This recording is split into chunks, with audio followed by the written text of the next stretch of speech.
Shalom Aleichem, voilà un numéro très intéressant qui nous permettra de comprendre encore ce qu'est un prophète, toujours dans ce contexte de 1 Samuel chapitre 9, à partir du 5e verset au 9e verset. Et ce qui va plus nous intéresser, c'est le 9e verset, la conclusion du 9e verset. Mais j'aimerais que nous puissions quand même lire tout le 9e verset. La Bible dit, « Autrefois en Israël, quand on consultait Dieu, on disait, venez et allons au voyant. Car celui qu'on appelle aujourd'hui le prophète s'appelait autrefois le voyant. » Le numéro précédent, nous avons parlé du mot voyant, mais aujourd'hui, nous parlerons de l'expression qui représente le mieux un prophète. C'est l'expression prophète. Certes, au premier numéro, nous avons essayé d'expliquer c'était qui un prophète, mais ici, au texte à l'étude, nous avons le mot nabi qui nous représente en réalité ce que est un prophète. Mais je pense que par la grâce de Dieu, il y a encore beaucoup de choses à dire sur le nabi. Le terme nabi signifie celui que Dieu inspire et qui sert d'organe d'élocution à la divinité. C'est l'homme qui est inspiré de Dieu et qui sert d'organe d'élocution à la divinité. Il y a encore un homme à qui le Seigneur prête, ou Dieu prête la voix du nabi pour pouvoir s'exprimer auprès des hommes. Et la première fois que ce mot s'est présenté dans la Bible, il y a eu un contexte qui s'est beaucoup créé et qui nous a donné plus de confusion. La première fois, c'est avec la personne d'Abraham. La Bible dit qu'on l'a appelé prophète. Dieu l'appelle prophète.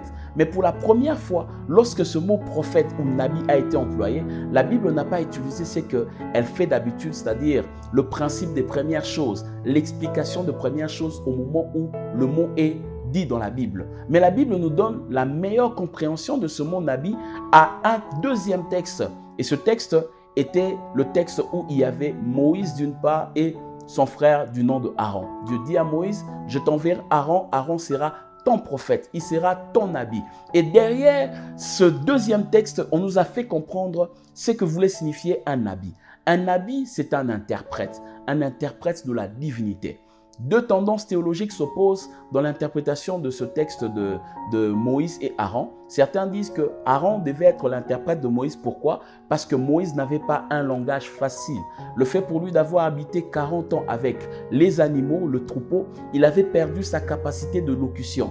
Mais il y a une deuxième tendance qui dit que Moïse avait un niveau de connaissance élevé à telle enseigne que son langage était soutenu. Et lorsqu'il s'exprimait, les enfants d'Israël ne pouvaient pas parvenir à comprendre le langage de Moïse. Et je crois que la tendance que je confesse, c'est celle qui est la deuxième tendance. Pourquoi? Parce que Moïse était enseigné à devenir un pharaon. Il a été enseigné à parler le langage des pharaons. Il n'était pas comme le peuple d'Israël qui était un peuple non instruit. Alors Dieu, comprenant cela, il dit à Moïse que Aaron sera son interprète.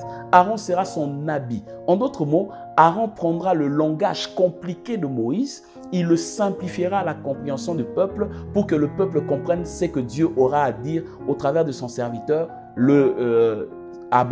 Moïse. Il en est de même aujourd'hui pour comprendre ce qu'est un prophète. Un nabi, c'est celui qui nous simplifie le langage de Dieu qui paraît incompréhensible à notre logique. Il utilise la compréhension des hommes pour nous faire entendre les paroles de Dieu qui paraissent pour nous être des paroles difficiles à comprendre. Ainsi donc aujourd'hui, pour mieux comprendre ce qu'est un nabi, il faudra que nous prêtions attention sur le fait qu'il est celui qui nous simplifie le langage de Dieu à la compréhension des hommes. Et ne pas comprendre cette réalité en termes de prophète, c'est mettre le prophète en dehors de la plaque.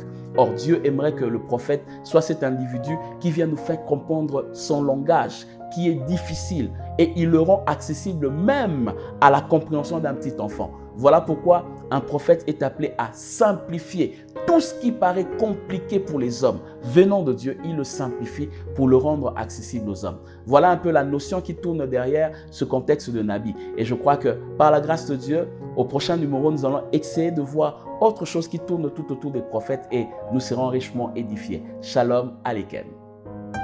Combien de minutes?